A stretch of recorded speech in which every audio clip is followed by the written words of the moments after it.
Auburn men's basketball just took down Vanderbilt 81-54 in Neville Arena for the clean sweep of the Commodores on the regular season. We're going to talk about it right now. This is our reaction show for this game. Let's get into your thoughts, comments, questions, and of course, statistics and storylines. All that right now.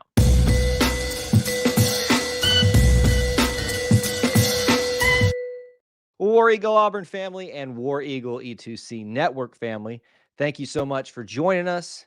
Whether you're watching live, whether you're watching on the replay, whether you are here on YouTube, Facebook, Twitter, X, all the different places, times, multiverses with which you can get this content.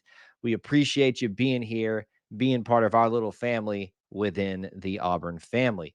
As is always the case, we'd love for you to start off the stream by making sure that you smash that like button and checking in with us by posting where you're watching from, your city, your state.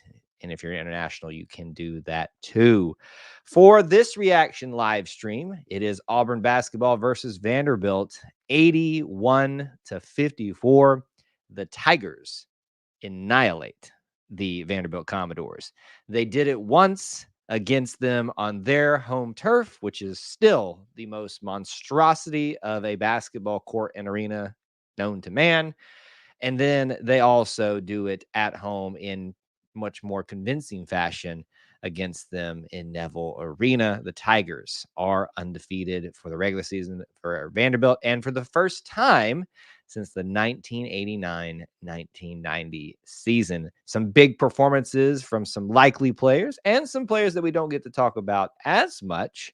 So we've got a lot to discuss, the storylines, the stats, and of course, your commentary about all this too. Lots of fine folks already checking in. I see Chris, Jackson, Devin, and another Chris as well checking in with us tonight. We appreciate you guys being here. Of course, smash that like button. Chris says the offense looked much more fluid in the second half.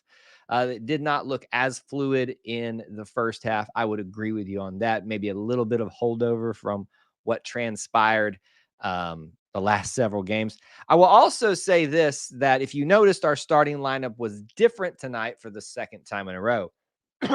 The last go around, there were some team disciplinary things that required Aiden Holloway and Denver Jones to not start tonight. Only Aiden Holloway did not start, Trey in his spot. So it begs the question, is this still part of the disciplinary things that had to happen?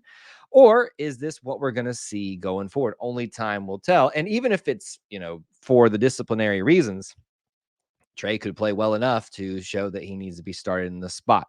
Not really the most important thing to focus on, but just interesting note because we've seen the starting lineup remain the same way basically the entire season, barring this last couple stretch of games right now. Big night for one Denver Jones and several other players too, but we've got to start out by giving a shout out to Mr. Denver Jones for a game that we've been waiting for him to have in quite some time. I'll give you his stat line on the night. Denver Jones, 19 points, the second leading scorer tonight. 6 for 11 from the field, 4 for 8 from the three-point arc. He made 3 in a row to start the game. 3 for 4 from the free throw line. And that is his complete stat line in 24 minutes of play. Not bad whatsoever. Feel like we haven't had a lot of time to talk about him as much, just statistically. So it's nice that we're actually getting to do that. And some of you have already noticed how he did this evening. Denver Jones needs to look at his shot more. I'm not sure what you're saying about that.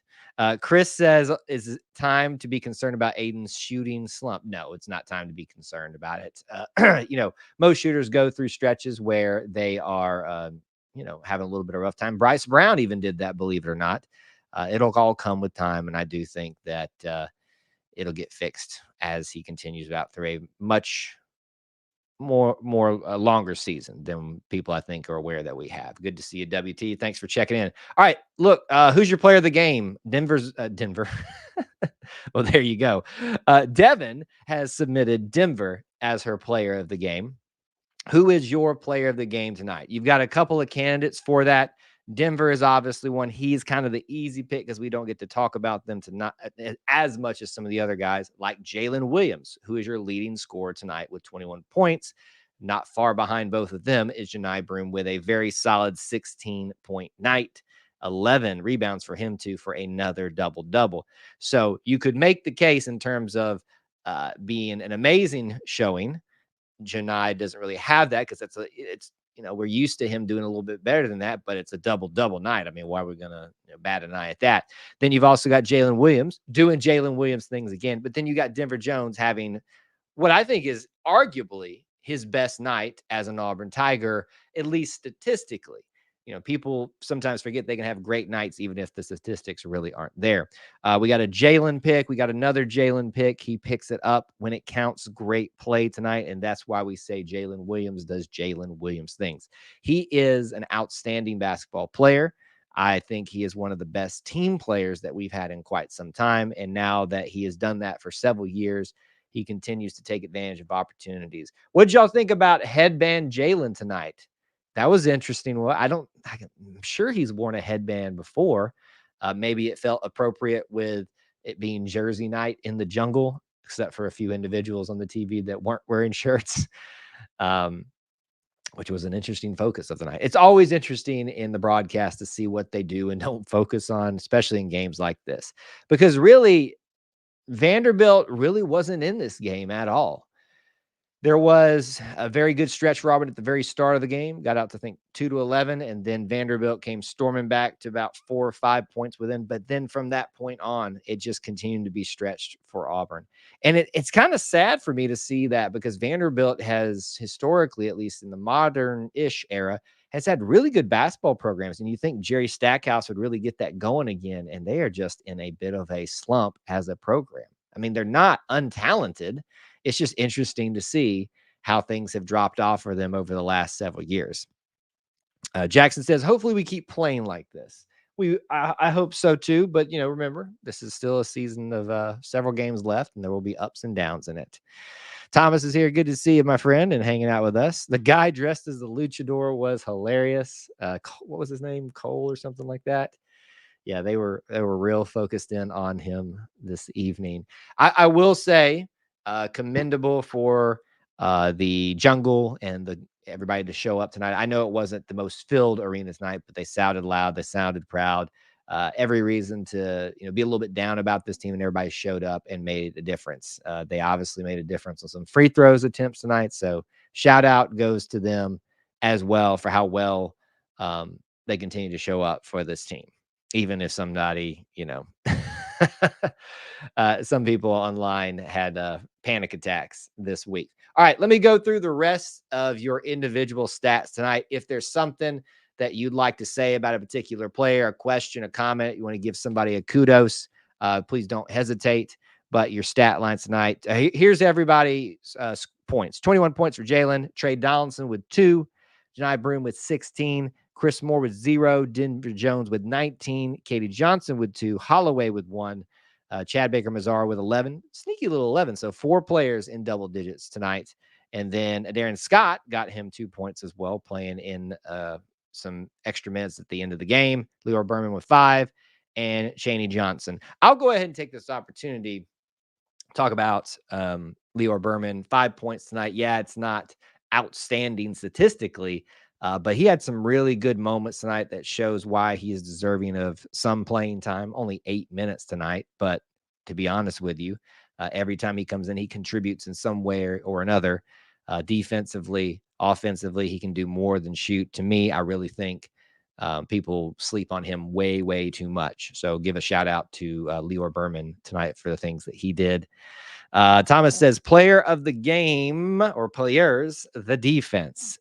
Look, Auburn at home in Neville Arena is hard enough just because of the environment. But when you play sound defense at home in that environment, it's tough to win in Neville Arena for the other team. Auburn, it's not as tough to win. We'll see if that continues with some tough games coming up in Neville Arena. They got a really tough stretch overall, but even some ones at home to see if that trend continues on through there. So I'm excited to see how all of that turns out tonight. So we went through all your stats tonight. Again, I forgot that Chad was the 4th player in double digits tonight. So 4 total players get on the board. 2 of them the likely candidates and 2 not as much. Again, continued shout outs to Denver Jones tonight. Wasn't it nice to see the walk-ons and everybody who doesn't get a lot of playing time come in super early? I think this is probably the earliest they've come in all season, barring one of those really small, low-key non-conference games. I know that's not a big thing that a lot of y'all focus on, but that kind of is an indicator of how well the team is doing, the fact that coach felt comfortable enough to bring them in. Chris points out much better job on the boards and the 3-point line tonight. Guess there is no place like home. There is definitely no place like Neville Arena. I agree with you there. It helps the team in so many facets, defensively, offensively, special teams. Speaking of special teams, you saw the broadcast team talking about this a lot tonight, how well Bruce Pearl does diagramming, preparing, coaching up inbound passes, sideline passes, but especially inbound underneath the basket. Leor Berman was the beneficiary of that. We've seen it happen a lot of times tonight. They're just very small moments in games that don't get paid a lot of attention to. Everybody thinks you just got to get the ball inbound. I mean, you're literally by the basket when you're underneath it like that. Why not use it to your advantage? Bruce Pearl does a great job at coaching that up, preparing for that, and it does not need to be lost in the translation of all of this. So I think whether you are a Denver Jones fan tonight or a Jalen Williams fan, both of them had outstanding nights. Arguable that statistically, Jalen probably has the better night overall. 21 points, 2 rebounds, 4 assists. The more clean game, I guess, because of, some turnovers and stuff. Denver Jones is probably the better option statistically tonight overall. This is one of the best teams to disrupt an inbounds. I love it defensively too on the inbounds situation too tonight. A lot of over and backs tonight. Some sloppy things at time. We got a little bit loosey goosey, I think, and there was a lot of fouls called tonight. What was the total fouls? Vanderbilt had 20 called. We had 21 called. It slowed the game down quite a bit, which is why we're doing this past 11 o'clock a little bit tonight. All right. We went through individual stats. Let's do team stats now. We have got to look at some of these things. It's pretty embarrassing for Vanderbilt. 44% from the field for Auburn, only 27% for them. Auburn, 38% from three-point arc, 24 for Vanderbilt. Both teams shoot exactly 71% from the free throw line. So that's a dead even push situation there where we focus on as one of our areas.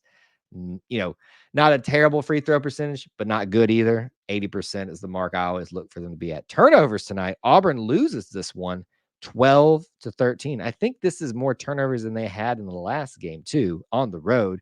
So you can see where there was a little bit of sloppy play at times tonight.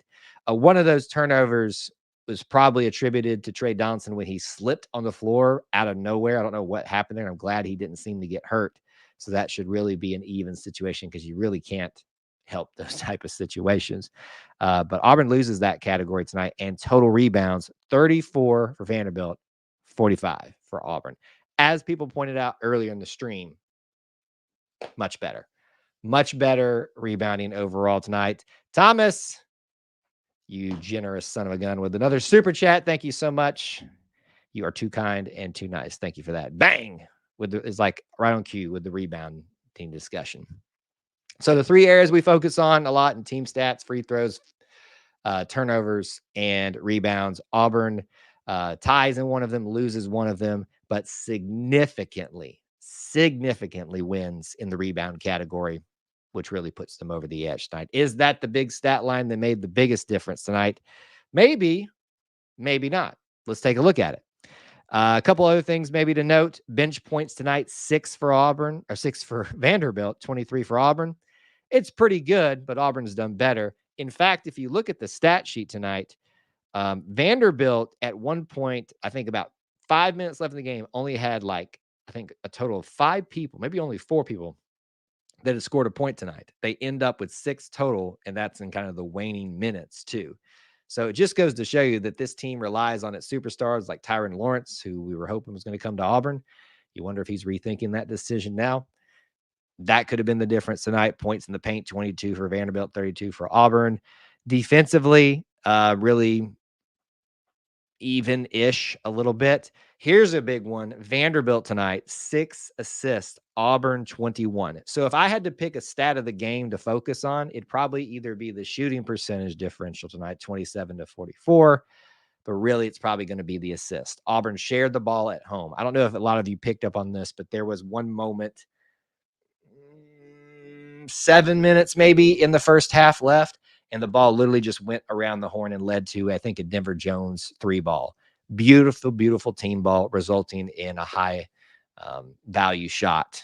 And that's what you want to see at home against the team that you should beat the way.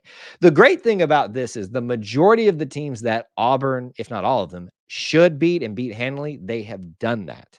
So it's just where we get into some of the tougher competition. It could be a little bit up and down, but not even that much. Just a stretch so far this season. That's, not been so fun the last week. James, good to see you. Thanks for checking in with us. Just talking a little bit of Auburn basketball. Okay. We have talked about storylines. We have talked about stats, team, individual wise.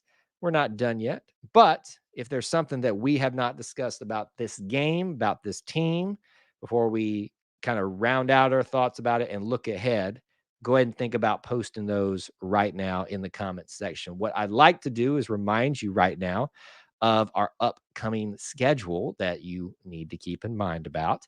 We are done with our reaction stream once we kind of wrap up here, but there's another one coming. Auburn versus Ole Miss this Saturday. Don't miss it. That's going to be a big one. Auburn needs that win on the road. Some quad one wins, as everybody's talking about.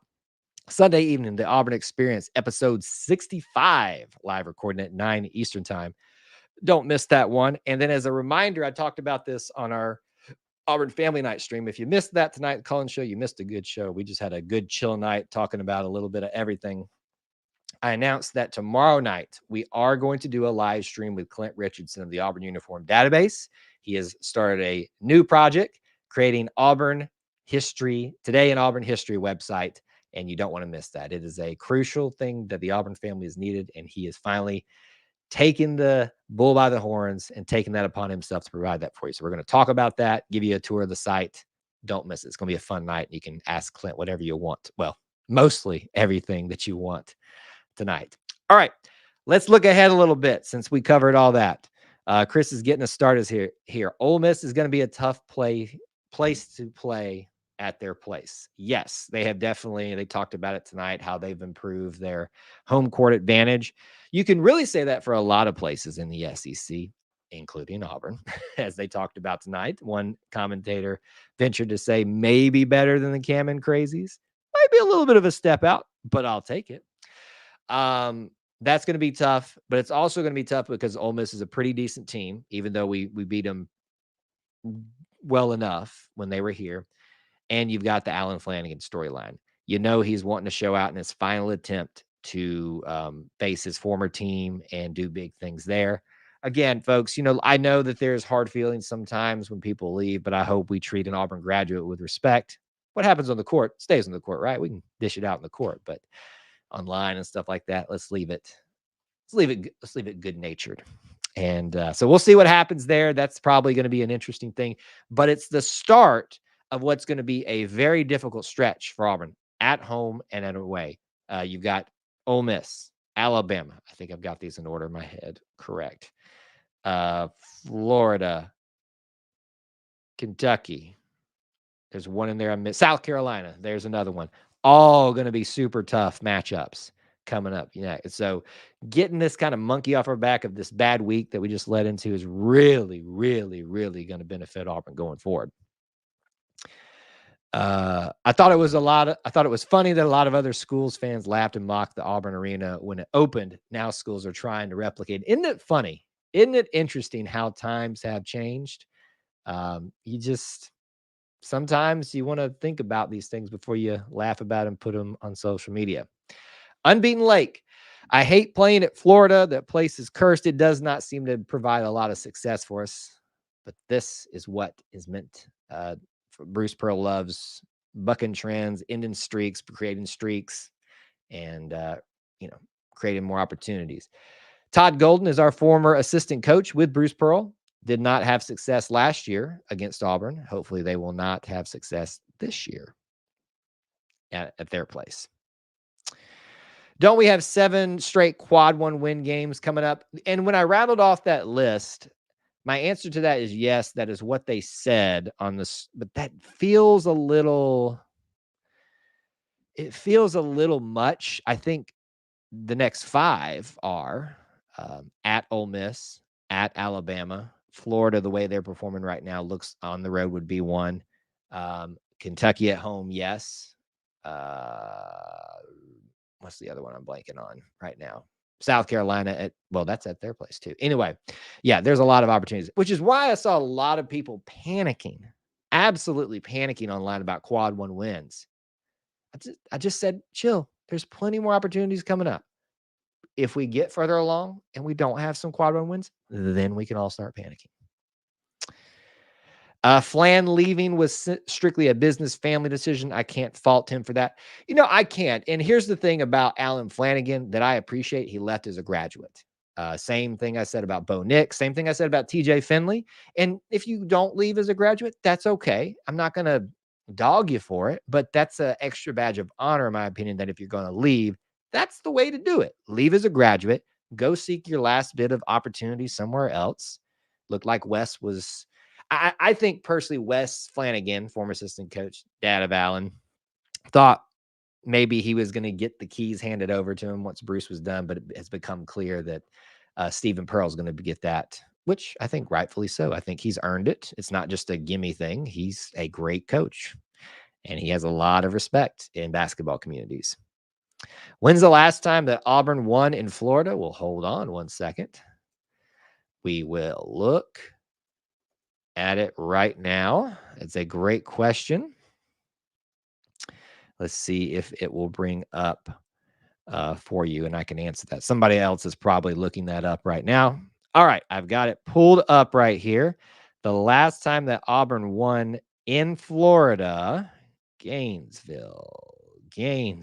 Wow, folks. Oh, man. Well, we beat them in Tampa, but that was at the tournament. So that was technically in Florida. Oh, no. This is bad. I didn't realize it was this bad, guys. Atlanta, we won. We won in Gainesville. How about this? Let's see if anybody else wrote it in yet. I want you all to guess right now in the chat who are watching, in what year, not season, just year, when did we last beat Florida in Gainesville? Put that in right now, and then I'll answer it. Mike White in Georgia will be tough. Thank goodness we don't see them until a little bit later. We always struggled against Mike White. That's the coach that seems to have Bruce's number. Yeah. All right. We've got, is it true that we haven't swept Vandy since the 90s? It is 1989 to 1990. The last time, here are some of your guesses. It is the 90s. 1996. It's about time that changed. If there's going to be a year it happens, it needs to be this year before Todd Golden gets that team rolling and that program rolling like they used to be. I think he is an up-and-comer here, coaches in basketball, but in the SEC. So we have talked about a little bit of everything. Again, in summary, 54-81. Wow, just put it to Vanderbilt for a clean sweep of the Commodores at home and away. A team that's really trying to figure out themselves right now, but excited that the Tigers bounce back after a very rough week. Good game for Denver Jones. Another great game as we've become accustomed to for Jalen Williams. Janai showed out tonight. Chad Baker-Mazar makes it 4 in double digits, and some other great moments from other players on the team. Some great storylines and great fun tonight in Neville for the win. I appreciate you guys hanging out with us tonight. 3 streams today. Some of you have been here for all 3, and I really do appreciate that. Thank you so much for hanging out with us and being part of our little family within the Auburn family. Smash that like button on the way out. Till I talk to you again. War Eagle.